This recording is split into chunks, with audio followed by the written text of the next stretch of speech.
Test test पढ़ना है तो फिर टेस्ट क्या बोले? टेस्ट ना हुआ तो चलिए आइए तो फिर से शुरू करते हैं। हाँ, ह्यूमन एकदम से आराम से बढ़िया समाप्त कर देंगे। रिप्रोडक्शन,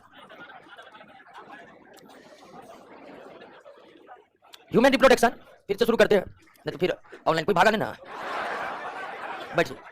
जो भाग गया है ऑनलाइन को फ्री एक्सेस कर दीजिए। तो ह्यूमन रिप्रोडक्शन, एक बात पहले समझ गए, फिर से समझ जाइए कि सेक्सुअल रिप्रोडक्शन के अंतर्गत जीव जो है दो प्रकार के होते हैं, एक ओविपोरस और दूसरा विविपोरस। ओविपोरस और विवि, लैंगिक जनन के दृष्टिकोण से जीव कितने प्रकार के? दो प्रकार के। ओविपोरस उन जीव को कहते हैं जो अंडा देते हैं, और विविपोरस उन जीव को कहते हैं जो सीधे बच्चे पैदा करते हैं। तो लैंगिक जनन के दृष्टिकोण से दो प्रकार के जीव है, ओविपोरस विविपोरस। मछली, एम्फीबिया, रेप्टिलिया और चिड़िया यानी कि एविज वर्ग ओविपोरस होते हैं, मेमल्स वर्ग विविपोरस होते हैं। मानव मेमल्स है तो मानव भी विविपोरस। ह्यूमन रिप्रोडक्शन की शुरुआत वयस्क बनने के बाद होता है, और वयस्क बनने की पूरी उम्र मानव जो है 13 वर्ष से लेकर के 19 वर्ष के आयु के बीच पूरा करता है, ठीक है ना। जनन यानी कि रिप्रोडक्शन मानव वयस्क बनने के बाद ही कर पाता है, और वयस्क बनने की जो उम्र है वो 13 से 19 वर्ष के बीच है। 13 से 19 वर्ष के बीच वयस्क बनने की प्रक्रिया किसके द्वारा संपन्न होती है? हार्मोन के द्वारा संपन्न होती है, जिसमें जो मुख्य हार्मोन है वो एफएसएच है और एलएच। पिट्यूटरी ग्लैंड से निकलने वाले ये दो मुख्य हार्मोन है जो बच्चों को वयस्क बनाते हैं, एफएसएच और एलएच। तो प्रजनन जो वयस्क बनने के बाद ही शुरू होता है, मानव ही नहीं प्रत्येक जीव में, आप जानते हैं। लेकिन वयस्क बनने की जो प्रक्रिया है वो लंबे समय में पूरी होती है, और मानव में यह पूरी होती है 13 से 19 वर्ष के बीच। और 13 से 19 वर्ष के बीच वयस्क बनने की प्रक्रिया हार्मोन के जरिए होता है। किसके जरिए होता है? हार्मोन के जरिए होता है। और ये दो हार्मोन कौन कौन है? एफएसएच है और एलएच है, एफएसएच है और एलएच है। इस पूरी प्रक्रिया को, इस पूरी आयु परिसर को टीन एज कहा जाता है। और निश्चित रहिए कि हार्मोन जैसे ही पिट्यूटरी ग्लैंड से निकलेगा, इस उम्र परिसर के बीच शारीरिक परिवर्तन का दौर चलता है। और शारीरिक परिवर्तनों के दौर जो 13 से 19 वर्ष के बीच चलता है उसे क्या कहते हैं? प्यूबर्टी पीरियड कहते हैं। उसे क्या कहते हैं दोस्तों? प्यूबर्टी पीरियड कहते हैं। उसे क्या कहते हैं? प्यूबर्टी पीरियड कहते हैं। आपसे सीधे प्रश्न आ सकते हैं कि प्यूबर्टी पीरियड किस उम्र परिसर में होते हैं, या आप इसके जगह क्या बोल सकते हैं? क्लियर होगा, इतनी बात समझ गए। मानव विविपोरस है, और मानव में प्रजनन तब होगा जब वो वयस्क बनने की सारी प्रक्रियाओं को पूरी कर लेगा। मानव वयस्क बनने की सारी प्रक्रिया किस उम्र परिसर में? 13 से 19 वर्ष में। और किस हार्मोन के जरिए होता है? और इस उम्र परिसर में जो भी शारीरिक परिवर्तन होते हैं उसे क्या कहते हैं? प्यूबर्टी पीरियड कहते हैं। उसके बाद आप जानते हैं कि मानव यूनिसेक्सुअल होते हैं, मेल अलग होते हैं, फीमेल अलग बॉडी होते हैं। और मानव में प्रजनन के लिए मेल और फीमेल बॉडी में अलग अलग प्रजनन तंत्र बने हुए हैं, रिप्रोडक्टिव सिस्टम बने हुए।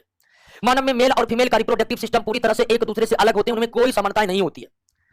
और मेल बॉडी और फीमेल बॉडी की जो रिप्रोडक्टिव सिस्टम है वो बिल्कुल जब अलग अलग होते हैं, और रिप्रोडक्टिव सिस्टम ही रिप्रोडक्शन के लिए पूरी तरह से जिम्मेदार है। तो मानव के प्रजनन को समझने के लिए पहले रिप्रोडक्टिव सिस्टम को ही समझना पड़ेगा। और रिप्रोडक्टिव सिस्टम क्या है? तो सारे सिस्टम की तरह आप जानते हैं कि मानव के शरीर में जो सिस्टम है उनमें कई सारे अंग और ऊतक होते हैं जो एक विशेष कार्य को संपन्न करते हैं।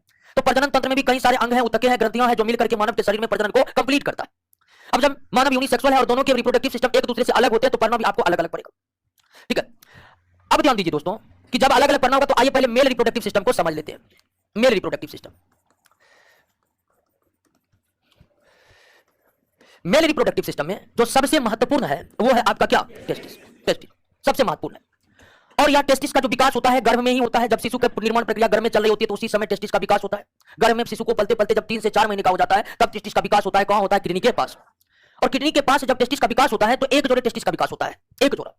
और एक जोड़ा टेस्टिस किडनी के पास विकसित होकर धीरे धीरे शरीर के नीचे उतरने लगते हैं, धीरे धीरे शरीर के नीचे उतरने लगते हैं। और ठीक शरीर के नीचे आकर के वो एक थैली में बंद हो जाते हैं, और उस थैली को कहते हैं एस्क्रोटल सैक कहते हैं। उस थैली को क्या कहते हैं? एस्क्रोटल सैक। तो टेस्टिस किस थैली में बंद होते हैं? एस्क्रोटल सैक थैली में बंद होते हैं। एस्क्रोटल सैक थैली का निर्माण बाहर से त्वचा और भीतर से पेरिटोनियम झिल्ली के द्वारा होता है। इस एस्क्रोटल सैक थैली का निर्माण बाहर से त्वचा के द्वारा और भीतर से पेरिटोनियम झिल्ली के द्वारा। और दोनों ही टेस्टिस जन्म से पहले ही ये एस्क्रोटल सैक थैली में आ जाते हैं। और एस्क्रोटल सैक थैली में टेस्टिस होने का एक पता यह होता है कि टेस्टिस जिसका मुख्य काम है स्पर्म का निर्माण करना, टेस्टिस का मुख्य काम क्या है? और स्पर्म का निर्माण हमारे बॉडी टेम्परेचर पर नहीं हो सकता है टेस्टिस के द्वारा, इसलिए टेस्टिस शरीर के बाहर होते हैं। और एस्क्रोटल सैक थैली में स्पर्म निर्माण करने के लिए जो उचित तापमान चाहिए वो पाया जाता है, इसलिए टेस्टिस शरीर के बाहर आ जाते हैं दोस्तों। और इस टेस्टिस के भीतर ढेर सारी नलियां होती है जिसे क्या कहते हैं? सेमिनिफेरस ट्यूबल्स कहते हैं। क्या कहते हैं? सेमिनिफेरस ट्यूबल्स कहते हैं, जिसके द्वारा स्पर्म का निर्माण होता है। अब ध्यान दीजिए कि दोनों ही टेस्टिस स्वतंत्र रूप से विकसित होकर नीचे आते हैं, लेकिन नीचे आने के साथ ही या पेरिटोनियम मसल्स के द्वारा आपस में क्या होते हैं?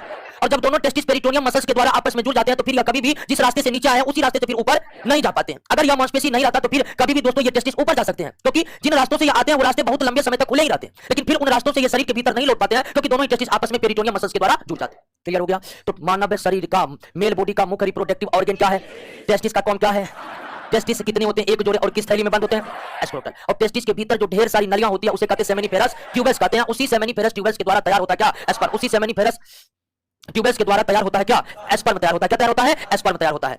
अब आइए हम आगे बढ़ते हैं। बाकी टेस्टिस 3 परतों का बना होता है। टेस्टिस से प्रत्येक दिन 10 के पावर 12 से 13 एस्पर्म तैयार होते हैं, लेकिन जो मूल बात है वो आप समझ ही गए हैं। अब आइए दोस्तों, एस्क्रोटल सैक थैली में एक जोड़ा टेस्टिस और उसके भीतर ढेर सारी नलियां, और दोनों ही टेस्टिस आपस में जुड़े हैं पेरिटोनियम मसल्स के द्वारा। अब ध्यान दीजिए कि टेस्टिस के भीतर जितने भी सेमिनिफेरस ट्यूबल्स होते हैं, जितने भी सेमिनिफेरस ट्यूबल्स जो एस्पर्म को तैयार करता है, सारा सेमिनिफेरस ट्यूबल्स आपस में जुड़ जाते हैं।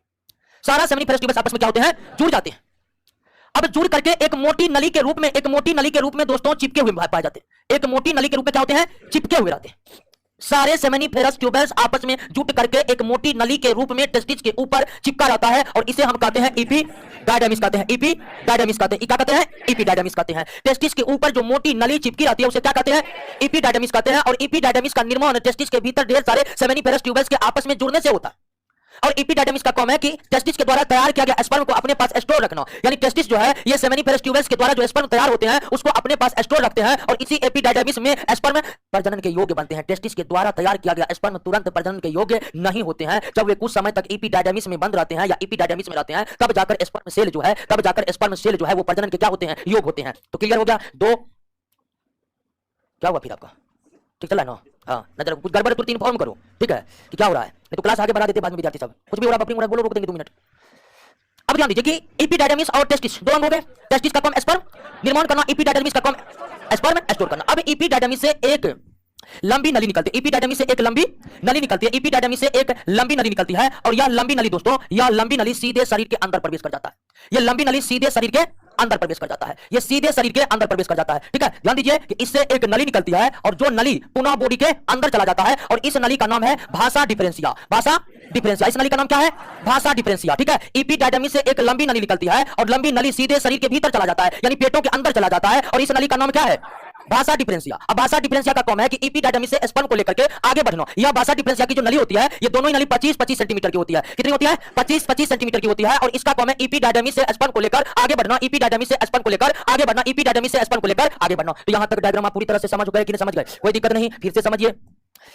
एस्क्रोटल सैक में बंद रहता क्या, एक जोड़ा टेस्टिस, टेस्टिस के भीतर सेमिनिफेरस ट्यूबल्स जिसका काम है स्पर्म को, ऊपर में मोटी नली, ऊपर में क्या होता है दोस्तों, मोटी नली होता है, मोटी नली होता है, ऊपर में मोटी नली चिपकी हुई होती है, और ऊपर की जो मोटी नली चिपकी हुई होती है इसे कहते हैं एपिडाइडमिस। एपिडाइडमिस से अब नली शरीर के भीतर चला जाता है, एपिडाइडमिस से नली निकलकर शरीर के भीतर चला जाता है, इसे क्या कहते हैं।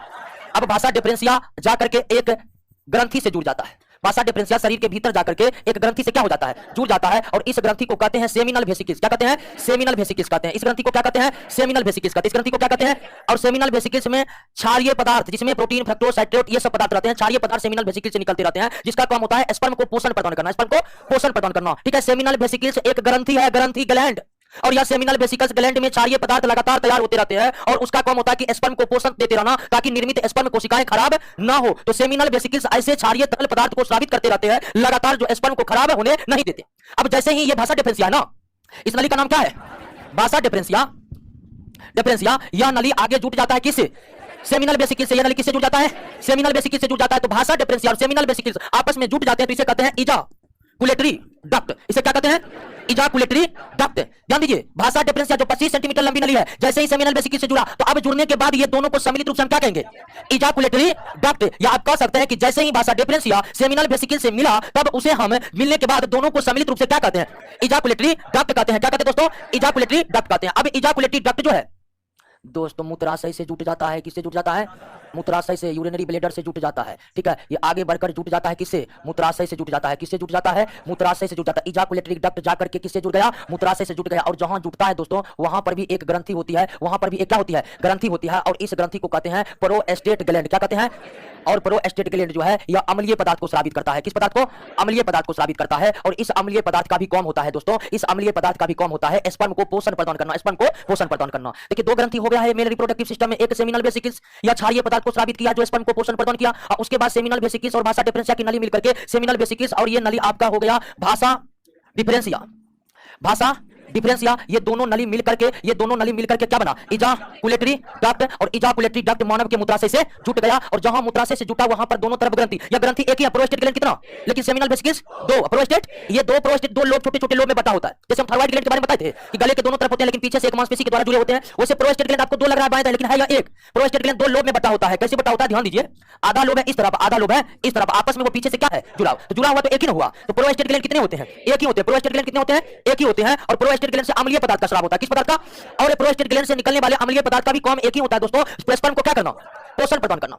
अब दोस्तों प्रोस्टेट ग्लैंड के नीचे भी एक ग्लैंड होता है, प्रोस्टेट ग्लैंड के नीचे भी एक ग्लैंड होता है, नीचे भी एक ग्लैंड होता है, प्रोस्टेट ग्लैंड के नीचे भी एक ग्लैंड होता है, और इस ग्लैंड का नाम है कॉपर ग्लैंड। इस ग्लैंड का नाम क्या है दोस्तों, कॉपर ग्लैंड नाम है। इस ग्लैंड का नाम क्या है, कॉपर ग्लैंड, ठीक है, कॉपर ग्लैंड। और इसका दूसरा नाम भी है bulbo urethral gland. Copper gland या इसको क्या कहते हैं, bulbo urethral gland, bulbo urethral gland, copper gland और बल्बो यूरेथ्रल ग्लैंड। इस ग्लैंड की संख्या कितनी होती है, इस ग्लैंड की संख्या एक, इस ग्लैंड की संख्या दो। तो इस तरह मानव के प्रजनन तंत्र में, नर मानव के प्रजनन तंत्र में तीन प्रकार की ग्रंथियां हैं, सेमिनल वेसिकल जिसकी संख्या दो, प्रोस्टेट ग्लैंड जिसकी संख्या एक, और कॉपर ग्लैंड जिसकी संख्या दो, जिसकी संख्या दो है, एक बाएं और एक दाएं, एक बाएं और एक दाएं। और कॉपर ग्लैंड से भी जो पदार्थ निकलते हैं वो क्षारीय प्रकृति के होते हैं, और कॉपर ग्लैंड से निकले क्षारीय पदार्थ में एल्ब्यूमिन प्रोटीन की अधिकता काफी ज्यादा होती है, एल्ब्यूमिन प्रोटीन की अधिकता काफी ज्यादा होती है। अब कॉपर ग्लैंड से जो क्षारीय पदार्थ निकलते हैं उनमें एल्ब्यूमिन प्रोटीन की ज्यादा होती है। एल्ब्यूमिन प्रोटीन के दो काम होते हैं, पहला काम होता है स्पर्म को लसलसा बनाना। ह्यूमन के जो स्पर्म जो आगे चलकर सीमेन में कन्वर्ट होते हैं वो विस्कोस टाइप्स के होते हैं, वो लसलसा टाइप के होते हैं। वो क्यों होते हैं, वो कॉपर ग्लैंड से निकलने वाले एल्ब्यूमिन प्रोटीन के कारण होते हैं दोस्तों। एल्ब्यूमिन प्रोटीन रक्त में भी पाए जाते हैं, आपको बताए थे, रक्त भी मानव का लसलसा टाइप का होता है, विस्कोस होता है। मानव का रक्त लसलसा या विस्कोस क्यों होता है, तो एल्ब्यूमिन की उपस्थिति के कारण। ठीक उसी तरह मेल बॉडी में तैयार स्पर्म जब इस ग्लैंड के एल्ब्यूमिन से प्रोटीन से मिलता है तब वह सीमेन बन जाता है, और उसमें जो लसलसापन है वो एल्ब्यूमिन प्रोटीन के कारण ही है दोस्तों।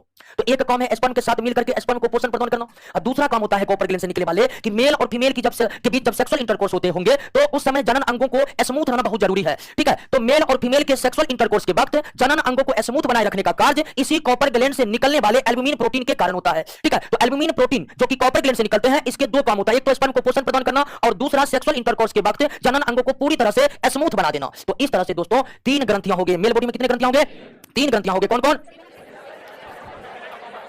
कोई दिक्कत नहीं ना। इसमें सेमिनल वेसिकल से कैसे पदार्थ, क्षारीय पदार्थ, प्रोस्टेट ग्लैंड से अम्लीय पदार्थ, कॉपर ग्लैंड से। यानी आप कह सकते हैं कि मेल बॉडी में अधिकांश जो ग्रंथियां हैं, जनन ग्रंथियां हैं, वो क्षारीय पदार्थों को ही स्रावित करता है। प्रोस्टेट ग्लैंड भी दोस्तों, प्रोस्टेट ग्लैंड ही केवल अम्लीय पदार्थ का स्रावित करता है। अब ध्यान दीजिए कि आप देख रहे हैं कि भाषा डिफरेंशिया सेमिनल वेसिकल जुट करके इजाकुलेटरी डक्ट बनाया, और इजाकुलेटरी जाकर के मेल बॉडी के यूरिनरी ब्लैडर मूत्राशय से जुट गया। तो जैसे ही इजाकुलेटरी डक्ट भीतर जाकर यूरिनरी ब्लैडर मूत्राशय से जुटता है तो मेल बॉडी में मूत्र मार्ग और प्रजनन मार्ग क्या हो जाते हैं, एक ही हो जाते हैं। तो मेल बॉडी का जो मूत्र मार्ग है वही प्रजनन मार्ग है। मूत्र मार्ग एवं प्रजनन मार्ग मेल बॉडी में एक ही होता है, जबकि फीमेल बॉडी में ये दोनों क्या होते हैं, अलग अलग होते हैं, जबकि मेल बॉडी में एक ही होते हैं। क्योंकि आप देख रहे हैं टेस्टिस से निकल करके सब कुछ यूरिनरी ब्लैडर में जुट गया। क्लियर हो गया, बात समझ गए, कोई दिक्कत नहीं। अब ध्यान दीजिए दोस्तों कि फिर अगला जो है रिप्रोडक्टिव ऑर्गन वो आपका हो गया पेनिस। पेनिस यूरिनरी ब्लैडर से निकलने वाला एक मूत्र मार्ग है, लेकिन सारा स्पर्म दोस्तों, सारा स्पर्म बॉडी से जो बाहर आते हैं किसके माध्यम से आते हैं, पेनिस के ही माध्यम से आते हैं। तो सबसे मुख्य रिप्रोडक्टिव ऑर्गन के बाद, और सबसे मुख्य रिप्रोडक्टिव ऑर्गन हम किसको बनाए, टेस्टिस को बताए थे। और टेस्टिस है भी क्योंकि स्पर्म तैयार किया है, लेकिन सारा स्पर्म जो तैयार हुआ है अंत में चला गया है कहां, मूत्र मार्ग में, यूरिनरी ब्लैडर में। तो टेस्टिस के द्वारा तैयार किया गया स्पर्म पूरी तरह से चला जाता है आपको यूरिनरी ब्लैडर में, और यूरिनरी ब्लैडर से निकलने वाले जो मूत्र मार्ग होते हैं वो अंततः पेनिस में प्रवेश कर जाते हैं, और इसी पेनिस से होकर दोस्तों स्पर्म बाहर आते हैं। अब पेनिस के माध्यम से स्पर्म सिर्फ बाहर नहीं आते हैं दोस्तों, इस भाग से पहले स्पर्म, उसके बाद कौन ग्लैंड है, सेमिनल वेसिकल्स, इससे भी क्षारीय पदार्थ स्रावित होता है। फिर अगला ग्लैंड कौन है, प्रोस्टेट ग्लैंड है। अगला ग्लैंड कौन है, प्रोस्टेट ग्लैंड है। उसके बाद क्या है, कॉपर ग्लैंड है कि ना है। तो आगे टेस्टिस के द्वारा स्पर्म तैयार होते हैं, फिर स्पर्म में जाकर क्या मिलता है, सेमिनल वेसिकल्स का बना क्षारीय द्रव, अब फिर जाकर प्रोस्टेट ग्लैंड के द्वारा बना अम्लीय द्रव, अब फिर जाकर कॉपर ग्लैंड से बना क्षारीय द्रव। ये सब कुछ मिल जाता है किसमें, और सब कुछ एक साथ, यानी तीनों ग्रंथि द्वारा स्रावित पदार्थ एवं टेस्टिस के द्वारा तैयार किया गया स्पर्म ये आपस में मिल करके ठीक सेक्सुअल इंटरकोर्स के वक्त पेनिस के माध्यम से निकलते हैं, और इन सबको सम्मिलित स्वरूप को क्या कहा जाता है, सीमेन कहा जाता है। क्या कहा जाता है, सीमेन कहा जाता है। यानी सीमेन में आपके ये चार तरह के पदार्थ रहते हैं, और सीमेन के एक नमूने में स्पर्म कोशिका मात्र 10% होता है। कितना होता है दोस्तों, 10% होता है, बाकी 90% चीज यही तीनों ग्रंथि का होता है। मानव के सीमेन के पूरे नमूने में स्पर्म कितना परसेंट, 10%, शेष 90% भाग को सीमेन प्लाज्मा कहते हैं, शेष 90% भाग को क्या कहते हैं, सीमेन प्लाज्मा कहते हैं। क्लियर हो गया, कोई दिक्कत नहीं, कोई दिक्कत। तो मेल रिप्रोडक्टिव ऑर्गन समझे, 10 से 12 ग्राम। यस, इजाकुलेशन क्या होता है, इजाकुलेशन मतलब स्पर्म का यूरिनरी ब्लैडर में प्रवेश करना। क्लियर हो गया दोस्तों, एक बार डायग्राम और समझे, क्लियर हुआ कि मेल,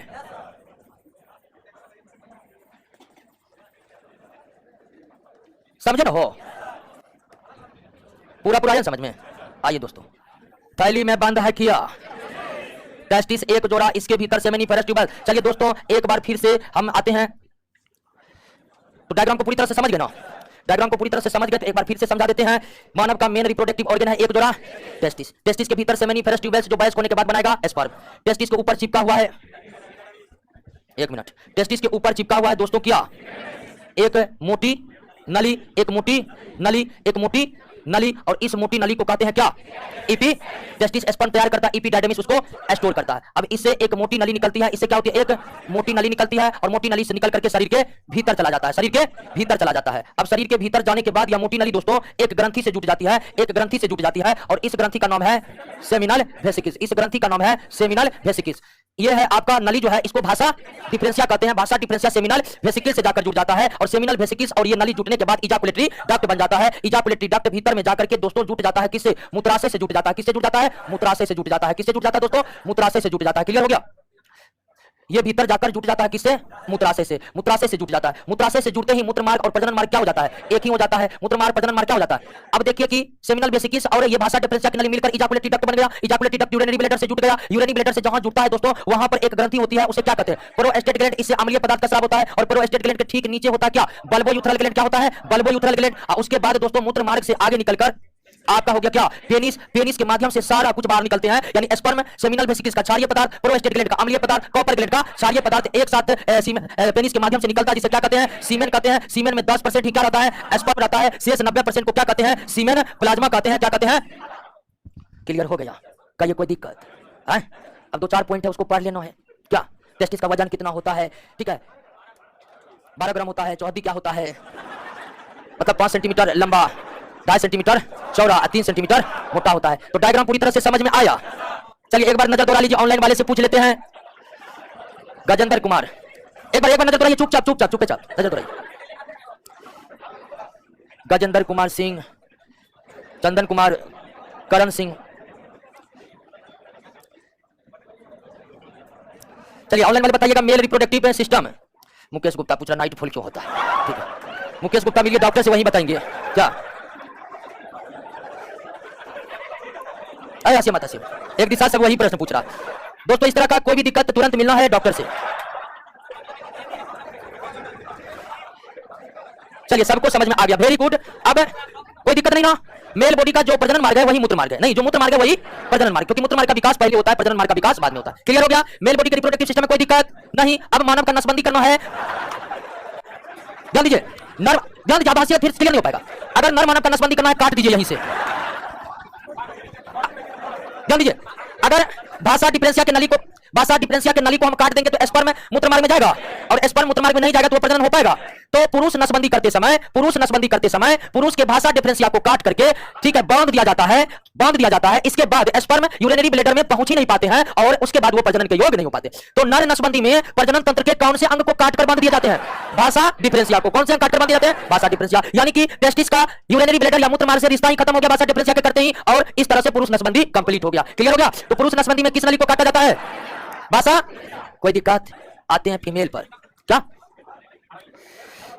एक लड़का नया है जो पूछता है, किधर गया, वो पीछे चल गया, उसको आगे बैठाइए।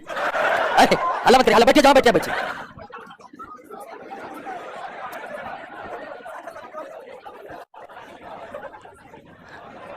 आइए दोस्तों फीमेल रिप्रोडक्टिव सिस्टम को समझते हैं। फीमेल रिप्रोडक्टिव सिस्टम को,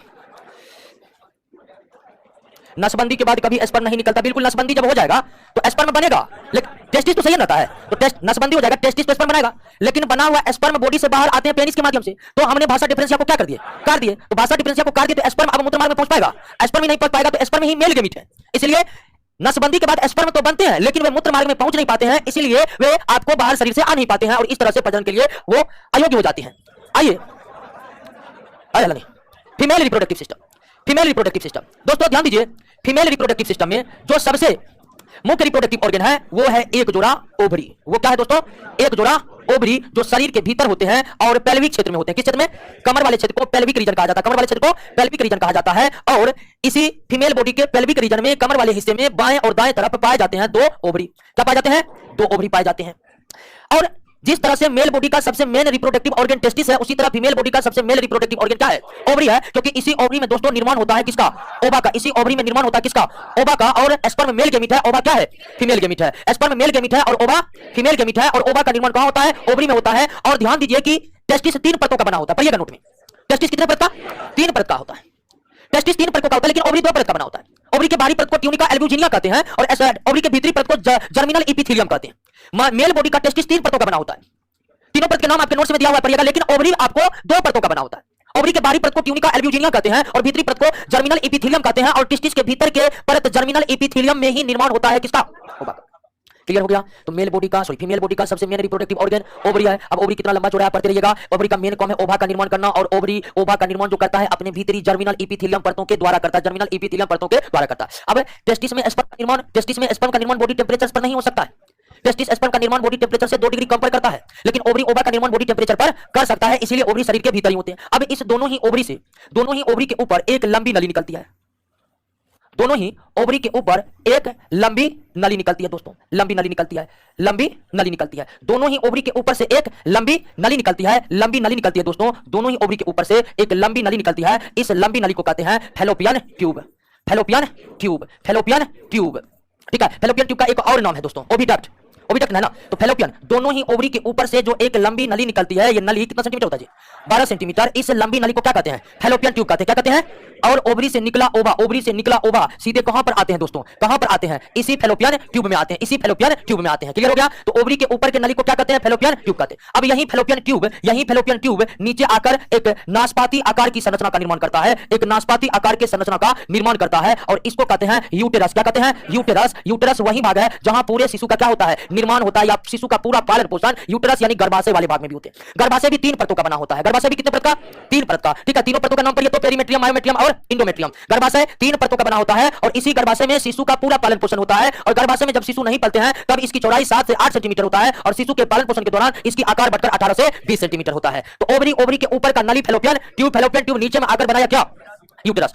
अब यूटेरस के इस भाग को, इस मुख को कहते हैं सर्विक्स। क्या कहते हैं इसको? सर्विक्स कहते हैं। यूटेरस के या गर्भाशय के मुख को क्या कहा जाता है? सर्विक्स कहा जाता है। गर्भाशय के मुख को क्या कहा जाता है? सर्विक्स कहा जाता है। और सर्विक्स के बाद दोस्तों शुरू होता है आपको भेजिना। सर्विक्स के बाद वाले भाग को क्या कहा जाता है? भेजिना कहा जाता है। भेजिना एक मांसल पार्ट है दोस्तों, जो कि फैल सकती है और सिकुड़ सकती है, तो भेजिना हो गया। सर्विक्स के बाद वाले भाग को क्या कहते हैं? और भेजिना के मुख को कहा जाता है भलवा। यहां पर 2 बात ध्यान दीजिए। यूटेरस के मुख को क्या कहा जाता है? सर्विक्स। और भेजिना के मुख को क्या कहा जाता है? भलवा कहा जाता है। भेजिना के मुख को क्या कहा जाता है? भलवा कहा जाता है। अब ध्यान दीजिए दोस्तों कि भेजिना के ऊपर एक पतली झिल्ली जड़ी होती है, पतली झिल्ली जड़ी होती है, और इस झिल्ली को कहते हैं हाइमेन झिल्ली कहते हैं। इस झिल्ली को क्या कहते हैं? हाइमेन झिल्ली कहते हैं। हाइमेन झिल्ली का निर्माण पूरे जीवन काल में मात्र एक बार होते हैं, ठीक है। यानी एक बार हाइमेन झिल्ली टूट जाने के बाद फिर कभी भी इसका निर्माण नहीं होता है। क्लियर हो गया? अब ध्यान दीजिए, यहां पर एक अफवाह यह फैला होता है कि हाइमेन झिल्ली वर्जिनिटी का पहचान है, या हाइमेन झिल्ली है तो इसका मतलब बॉडी वर्जिन है, हाइमेन झिल्ली नहीं है तो बॉडी वर्जिन नहीं है। ऐसा कुछ भी नहीं है। हाइमेन झिल्ली अपने आप भी टूट सकती है, यानी कि यह मतलब है कि सेक्सुअल इंटरकोर्स जब पहली बार होगा तभी हाइमेन झिल्ली क्षतिग्रस्त होंगे, ऐसा कुछ भी नहीं है। लंबे समय तक सेक्सुअल इंटरकोर्स नहीं करने के बाद भी हाइमेन झिल्ली अपने आप टूट करके अलग हो जाते हैं, या फिर कठोर परिश्रम वाले कार्य जैसे लगातार साइकिल बाइसाइकिल चलाना, लगातार कोई फिजिकल वर्क करना, इस दौरान भी हाइमेन झिल्ली अपने आप क्या होते हैं? टूट जाते हैं। तो हाइमेन झिल्ली वर्जिनिटी की पहचान बिल्कुल भी नहीं है दोस्तों, ठीक है। लेकिन यह है कि पहली बार सेक्सुअल इंटरकोर्स होते वक्त ये झिल्लियां टूट जाती है और फिर कभी भी यह नहीं बनता, क्योंकि पूरे जीवन काल में सिर्फ एक बार बनता है। क्लियर हो गया? समझ गए? कोई दिक्कत? तो मेन रिप्रोडक्टिव ऑर्गन यही है। यहां तक समझे कि नहीं समझे? ओवरी का ओवा, ओवा के ऊपर फैलोपियन ट्यूब के नीचे यूटेरस के मुख को सर्विक्स के मुख को भेजिना के मुख को भलवा कहते, भेजिना के मुख को भलवा कहते। क्लियर हो गया? अब देखिए, इस भलवा पर कुछ त्वचा के परतें होती है, ठीक है। भेजिना के मुख भलवा के ऊपर त्वचा के 2-3 फोल्ड होते हैं। त्वचा के 2-3 फोल्ड को सम्मिलित रूप से एक्सटर्नल जेंटिलिया कहते हैं। क्या कहते हैं? एक्सटर्नल जेंटिलिया कहते हैं। क्या कहते हैं दोस्तों? एक्सटर्नल जेंटिलिया कहते हैं। फीमेल बॉडी के भेजिना के मुख, जिसको क्या कहा जाता है? भलवा कहा जाता है, इस पर त्वचा के 1, 2 या 3 फोल्ड होते हैं। उस त्वचा के सारे फोल्ड को सम्मिलित रूप से एक्सटर्नल जेंटिलिया कहते हैं। क्या कहते हैं? एक्सटर्नल जेंटिलिया कहते हैं। एक्सटर्नल जेंटिलिया दोस्तों, उसके अंतर्गत जो त्वचा के फोल्ड है उसका नाम लिबिया माइनोरा, लिबिया माइजोरा, क्लाइटोसिस और वेस्टिब्यूल है। यानी जो कुछ भी है भलवा के बाद वो सब कुछ सम्मिलित रूप से क्या कहलाता है? एक्सटर्नल जेंटिलिया कहता है। क्लियर हो गया? कोई दिक्कत नहीं ना? फीमेल बॉडी समझे? तो फीमेल रिप्रोडक्टिव सिस्टम में यही मुख्य अंग है। क्लियर हो गया? कोई दिक्कत नहीं? एक बार फिर से डायग्राम को समझ लीजिए। फीमेल बॉडी का सबसे मेन पार्ट एक जोड़ा ओवरी, जिसका काम है ओवा का निर्माण करना, जिसका काम है ओवा का। ऊपर में एक नली, ऊपर में एक नली होती है, ऊपर में एक क्या होती है? नली होती है। नली को कहते हैं फैलोपियन ट्यूब, फैलोपियन ट्यूब के बाद यूटेरस, यूटेरस के बाद ठीक है भेजिना, और भेजिना के ऊपर दोस्तों एक्सटर्नल जेंटिलिया। एक्सटर्नल जेंटिलिया त्वचा के फोल्ड के रूप में होता है। क्लियर हो गया दोस्तों? कोई दिक्कत नहीं ना? कोई दिक्कत? अब ध्यान दीजिए कि फीमेल बॉडी में आपको बोले कि रिप्रोडक्टिव सिस्टम थोड़ा सा कॉम्प्लेक्स होते हैं। फीमेल के रिप्रोडक्टिव सिस्टम में एक और ग्लैंड की उपस्थिति होती है और वह ग्लैंड आपको मेमरी ग्लैंड है, मेमरी ग्लैंड। अब ध्यान दीजिए मेमरी ग्लैंड दोनों बॉडी में भी होते हैं, मेल बॉडी में भी होते हैं और फीमेल बॉडी में भी होते हैं। लेकिन मेल बॉडी का जो मेमरी ग्लैंड है दोस्तों वो इनएक्टिव रहते हैं, निष्क्रिय रहते हैं। लेकिन फीमेल बॉडी का मेमरी ग्लैंड पूरी तरह से एक्टिव रहते हैं। क्या रहते हैं? एक्टिव रहते हैं। तो मेमरी ग्लैंड ये सबसे महत्वपूर्ण पहचान है स्तनधारियों का, ये फीमेल बॉडी में होते हैं। लेकिन अगर बात करिएगा मेल बॉडी का, तो मेल बॉडी में भी मेमरी ग्लैंड होते हैं। और प्रोलैक्टिन हार्मोन, दूध बनाने वाला हार्मोन प्रोलैक्टिन आपको पता है मेल बॉडी में भी निकलता है। लेकिन मेल बॉडी का जो मेमरी ग्लैंड है पूरी तरह से निष्क्रिय पड़े रहते हैं, जबकि फीमेल बॉडी के मेमरी ग्लैंड के भीतर में दोस्तों बसा उत्तक की अधिकता के कारण वे फूल जाते हैं। वो क्या हो जाते हैं? फूल जाते हैं। और मेमरी ग्लैंड दोस्तों, मेमरी ग्लैंड जो फूल जाते हैं वह किसके कारण? बसा उत्तक के कारण। और फीमेल बॉडी के मेमरी ग्लैंड के भीतर में दोस्तों 15 से 20 छोटे छोटे बड़े बड़े क्या पाए जाते हैं? लोब पाए जाते हैं। क्या पाए जाते हैं? लोब पाए जाते हैं। और इन सारे लोब के बीच बीच में बसा उत्तक जमा हो जाते हैं। सारे लोब के बीच जो है बसा उत्तक जमा हो जाते हैं और इसी कारण मेमरी ग्लैंड फीमेल बॉडी का फूल जाते हैं। जबकि मेल बॉडी के मेमरी ग्लैंड में दोस्तों मेल बॉडी के मेमरी ग्लैंड में ये लोब नहीं होते हैं, इसी कारण मेल बॉडी का मेमरी ग्लैंड फूलते नहीं है। अब ध्यान दीजिए कि 15-20 लोब होते हैं और सारे लोब मेमरी ग्लैंड का बसा उत्तक के द्वारा क्या होते हैं? अलग होते हैं। और इस प्रत्येक लोब में ढेर सारे लैक्टोफेरस ट्यूबेल्स होते हैं। क्या होते हैं? लैक्टोफेरस ट्यूबेल्स होते हैं। इस सारे लोब में क्या होते हैं? लैक्टोफेरस ट्यूबेल्स होते हैं। बसा कलर दूसरा ले, ढेर सारे लैक्टोफेरस ट्यूबेल्स होते हैं। बीच बीच में कौन उत्तक होते हैं? बसा उत्तक, ताकि लोब एक दूसरे से क्या हो? अलग हो। लोब की संख्या भिन्न भिन्न, जगह आपको 15 और अधिकतम 20। अब इस लोब के भीतर ढेर सारे जो नलियां होती है इसको कहते हैं लैक्टोफेरस ट्यूबेल्स कहते हैं। क्या कहते हैं? और लैक्टोफेरस ट्यूबेल्स का काम है दूध का निर्माण करना। किसका निर्माण करना?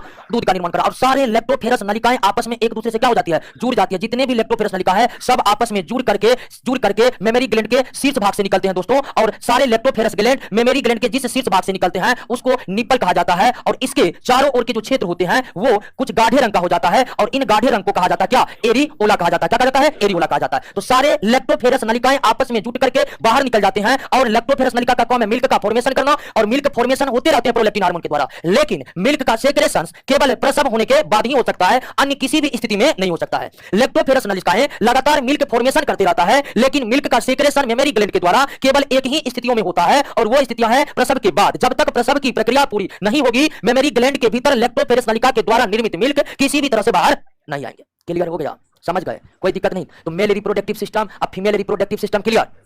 अब दोस्तों दोनों समझ गए, निषेचन अब शुरू होगा। क्या होगा? फर्टिलाइजेशन। वयस्क होने के बाद स्पर्म और ओवा बनने के बाद देखिए फर्टिलाइजेशन होने से पहले आइए थोड़ा सा समझते हैं मेंस्ट्रुअल साइकिल को। मेंस्ट्रुअल साइकिल ध्यान दीजिए, मेल फीमेल रिप्रोडक्टिव सिस्टम को समझ गए। चलिए सीमेन का क्या क्या मिक्सचर होता है बताए तो थे। देखिए लेट से क्लास जुड़ा हुआ है सब। मेंस्ट्रुअल साइकिल को पढ़ते हैं। मेंस्ट्रुअल साइकिल अब ध्यान दीजिए फीमेल बॉडी, मेंस्ट्रुअल साइकिल का संबंध फीमेल बॉडी से। फीमेल बॉडी में ओवरी के द्वारा ओवा का निर्माण एक विशेष चक्र के अधीन होता है। फीमेल बॉडी के ओवरी के द्वारा ओवा का निर्माण एक विशेष चक्र के अधीन होता है और उसी का नाम क्या है? मेंस्ट्रुअल साइकिल का। उसी का नाम क्या है? मेंस्ट्रुअल साइकिल है। क्योंकि मेंस्ट्रुअल साइक्लिक का काम ओवरी के द्वारा ओवा का निर्माण करना है, इसीलिए मेंस्ट्रुअल साइक्लिक को ओवेरियन साइक्लिक भी कहते हैं। क्या कहते हैं? ओवेरियन साइक्लिक भी कहते हैं। ठीक है, बस समझ गए? फीमेल बॉडी के ओवरी में ओवा का निर्माण एक विशेष प्रकार के साइकिल यानी कि चक्र के अधीन होता है, उसे ही मेंस्ट्रुअल साइक्लिक कहते हैं। यानी मेंस्ट्रुअल साइक्लिक का मुख्य काम होता है ओवरी के द्वारा ओवा का निर्माण करवाना। क्योंकि मेंस्ट्रुअल साइक्लिक ओवा निर्माण की प्रक्रिया है, इसीलिए कभी-कभी इस प्रक्रिया को क्या कहते हैं? ओवेरियन साइक्लिक कहते हैं। क्या कहते हैं? ओवेरियन साइक्लिक कहते हैं। और जो एक स्वस्थ शरीर में 28 दिनों का होता है और 28 दिनों के बाद ये पूरे साइकिल फिर से शुरू हो जाता है। यानी कि मेंस्ट्रुअल साइक्लिक की एक प्रक्रिया कितने दिनों में कंप्लीट होती है? 28 दिनों में। वो थोड़ा समय इधर उधर हो सकता है, लेकिन स्वस्थ शरीर में यह चक्र 28 दिनों का होता है और 28 दिनों के बाद इसकी पुनरावृत्ति होती है। चक्र का क्या काम है? तो ओवा का निर्माण करना।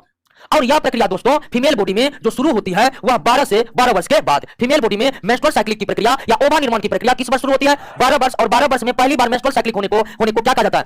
मेनार्क कहा जाता है। क्या कहा जाता है? और 45 से 50 वर्ष की उम्र के बाद ये बंद हो जाता है और बंद होना क्या कहलाता है? मेनोपॉज कहलाता है। क्या कहलाता है? मेनोपॉज।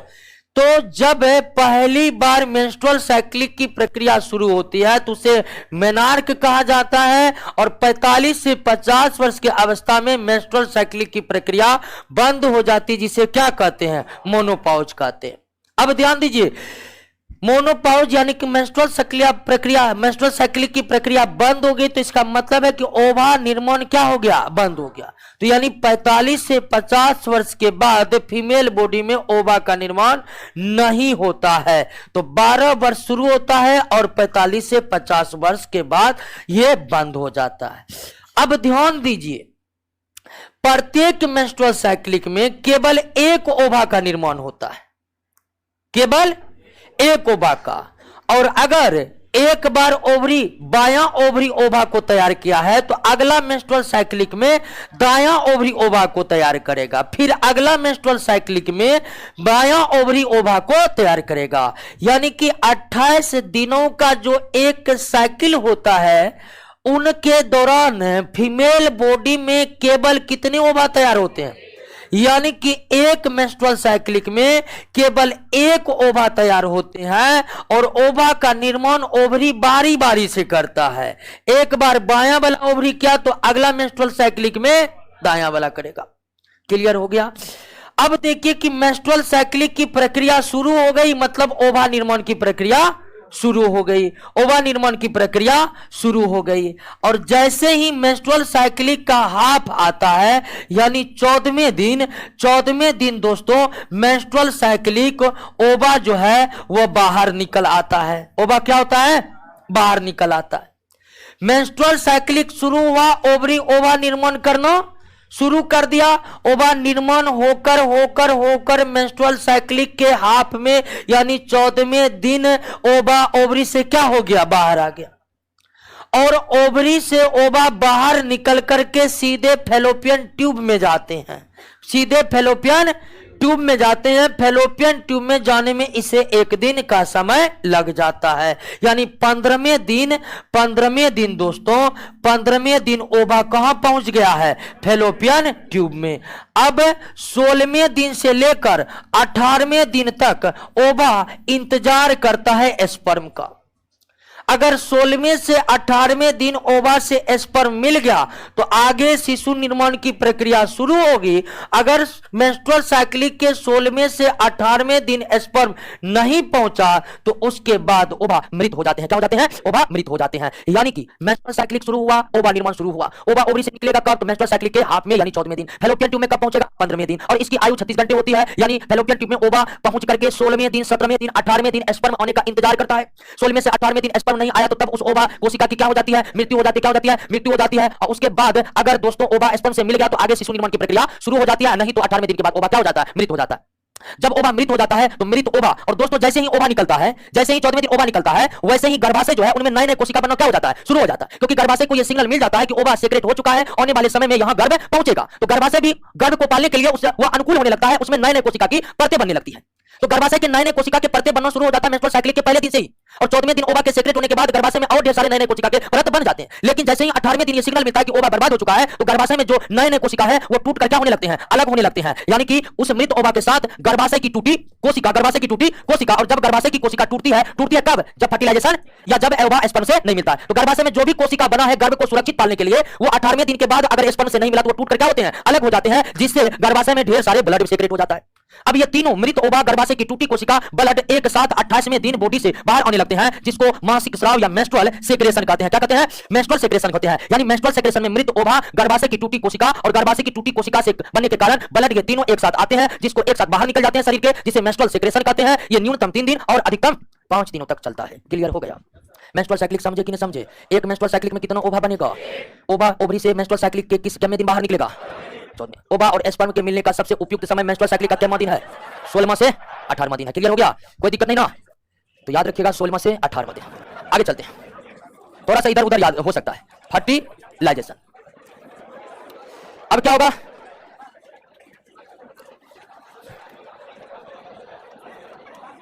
चलिए, एक प्रश्न है कि जब 45 से 50 की उम्र में मोनोपॉज हो गया तो फिर कभी कभी सुनने में आता है कि 60 से 70 वर्ष की उम्र मां बन गई है। ये कैसे है? दोस्तों अपवादों की कमी नहीं, कुछ भी हो सकता है आज के जमाने में। ठीक है? अब तो होता क्या है कि एक जो नया कई ऐसे बायोलॉजिकल फ्रीज तैयार हो गए हैं जिसमें क्या होता है, अब जो मां बनने की सबसे सुरक्षित उम्र होती है 30 से 35 वर्ष के बीच होती है। अब 30 से 35 वर्ष के बीच किसी को मां नहीं बनना है तो क्या करते हैं? अपने ओवा को सर्जरी के माध्यम से बाहर निकाल लेते हैं और उसको विशेष प्रकार के बायोलॉजिकल फ्रीज में सुरक्षित रख दिया जाता है। लंबे समय तक ओवा सुरक्षित है। फिर जैसे ही मां बनने का मन ओवा निकाला, मेल पार्टनर को बोला, स्पर्म से बाहर ही फर्टिलाइजेशन करवा करके और आगे की प्रक्रिया शिशु निर्माण हो जाता है। तो अब ये भी सुविधा है कि आप अपने ओवा को बाहर निकाल लीजिए और उसको फ्रिज में रखवा दीजिए, जब मन है उसका यूज कीजिए। हास्य नहीं ये बात आई। क्लियर है? आइए दोस्तों, फर्टिलाइजेशन। फर्टिलाइजेशन क्या है ये आप जानते हैं कि ओवा का स्पर्म से मिलना। समझे कि नहीं समझे?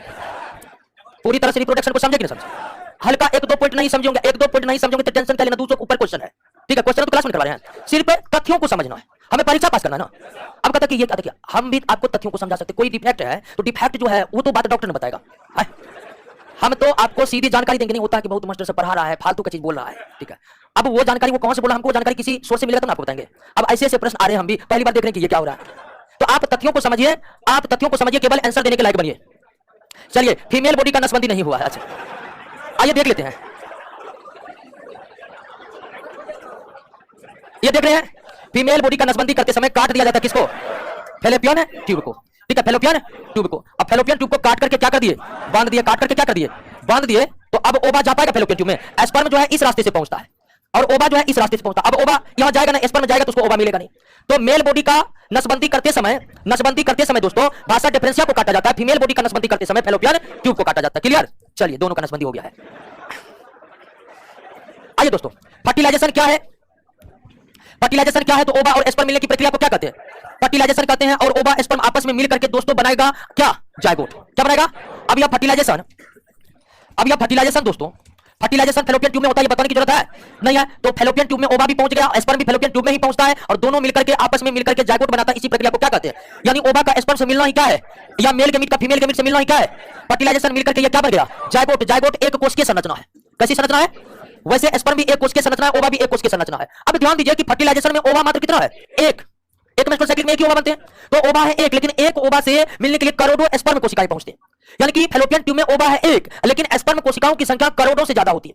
हालांकि जितने स्पर्म सेक्सुअल इंटरकोर्स के बाद सीक्रेट होते हैं, उसका आधा से भी कम पहुंच पाता है फैलोपियन ट्यूब में। शेष आधे से ज्यादा स्पर्म कोशिकाएं आधे रास्ते में ही दम तोड़ देते हैं, मृत हो जाते हैं। ओवा की आयु बहुत ज्यादा होती है, 36 घंटे का, लेकिन स्पर्म सेल की आयु बहुत कम होती है। तो करोड़ों स्पर्म पहुंचते हैं ओवा के पास, और ओवा में इतनी क्षमता है कि करोड़ों स्पर्म सेल में जो स्पर्म सेल सबसे ज्यादा स्वस्थ है उसी से फर्टिलाइज होता है, ठीक है ना? यानी ओवा उस करोड़ों स्पर्म सेल में सबसे उपयुक्त, सबसे स्वस्थ स्पर्म सेल को चुनती है, फिर उसे फर्टिलाइज होती है, और दोनों के आपस में फर्टिलाइज होने से क्या बनता है? जायगोट। जायगोट क्या है? एक कोशिकीय संरचना। जायगोट क्या है? एक कोशिकीय संरचना है। अब यह जायगोट जो है दोस्तों, इसमें शुरू होता है समसूत्री विभाजन, माइटोसिस सेल डिवीजन होता है। ओवा और स्पर्म का निर्माण मियोसिस सेल डिवीजन के द्वारा होता है। टेस्टिस में स्पर्म का निर्माण मियोसिस सेल डिवीजन के द्वारा, उसके बाद ओवरी में ओवा का निर्माण माइटोसिस सेल डिवीजन के द्वारा। लेकिन स्पर्म और ओवा का ही निर्माण मियोसिस सेल डिवीजन के द्वारा होता है। आगे जायगोट में जब कोशिका विभाजन शुरू होता है तो वो माइटोसिस होता है, और जायगोट विकास करके क्या बन जाता है? एम्ब्रियो। क्या बन जाता है? एम्ब्रियो। एम्ब्रियो विकास करके क्या बन जाता है? फीटस। क्या बन जाता है? फीटस, यानी क्या? गर्भ। और जायगोट को गर्भ बनने में 1 सप्ताह लग जाता है। कितना सप्ताह? 1 सप्ताह लग जाता है, और गर्भ आ जाते हैं गर्भाशय में, और गर्भाशय में विकास करके वे परिणत होते हैं किसमें? शिशु। क्लियर हो गया? स्पर्म और ओवा मिलकर क्या बनाया? जायगोट। कैसी संरचना? जायगोट में कौन कोशिका विभाजन? समसूत्री। फिर कौन सी संरचना बनी? एम्ब्रियो। बहुकोशिकीय संरचना है। एम्ब्रियो और विकास करके क्या बना? गर्भ। गर्भ अब आ गए गर्भाशय में। फर्टिलाइजेशन होने के बाद गर्भाशय में गर्भ आने में 1 सप्ताह का समय लगता है। कितने सप्ताह का? 1 सप्ताह का समय लगता है। 1 सप्ताह में गर्भाशय गर्भ में आ जाते हैं, उसके बाद वो विकास करके अंततः 9 महीने 10 दिन में परिणत होते हैं किसमें? शिशु में परिणत होते हैं। क्लियर हो गया? अब ध्यान दीजिए कि जैसे गर्भाशय गर्भ में आते हैं तो गर्भ के बाहर जो है दोस्तों उंगली के समान संरचनाएं होती है। इस गर्भ में उंगली के समान संरचना को कोरियन कहते हैं। क्या कहते हैं? कोरियन कहते हैं। और ये कोरियन दोस्तों, ये कोरियन जुड़े होते हैं गर्भाशय से, और कोरियन यानी गर्भ की ऊपरी संरचनाएं और गर्भाशय की परत आपस में जुड़कर बनाता है क्या? प्लेसेंटा। क्या बनाता है? प्लेसेंटा। और प्लेसेंटा जुड़ा होता है गर्भ से एक नली के द्वारा, और इस नली को कहते हैं अम्बिलिकल कोड। इस नली को क्या कहते हैं? अम्बिलिकल कोड कहते हैं। क्या कहते हैं? अम्बिलिकल कोड कहते हैं। और इस अम्बिलिकल कोड से ही होकर प्लेसेंटा और ये गर्भ, प्लेसेंटा और ये गर्भ जो है आपस में जुड़े होते हैं अम्बिलिकल कोड के द्वारा। क्लियर हो गया? और जन्म के समय ये अम्बिलिकल कोड सीधे बाहर आते हैं, जिसको डॉक्टर बाद में काट कर क्या करते हैं? अलग कर देते हैं। क्लियर हो गया? समझ गए ना? अब जो 2-4 पॉइंट पढ़ लीजिएगा, आइए नेक्स्ट क्लास में क्वेश्चन होगा। अब पढ़िएगा, समझ में आ जाएगा। 3 परतों का निर्माण होता है, 9 महीनों में कैसे कैसे विकास होता है तो वो पढ़ लीजिएगा। पहला महीना हृदय बनता है, दूसरा महीना उंगली बनता है, तीसरा महीना सब कुछ बन जाता है, चौथा महीना विकास चलने लगता है, 5वां महीना शरीर पर बाल आते हैं, और 5वें महीने से मां को अपने शिशु का आभास होना शुरू होता है, 6ठे महीने पूरे शरीर बाल आ जाते हैं, 9वें महीने जन्म ले लेते हैं।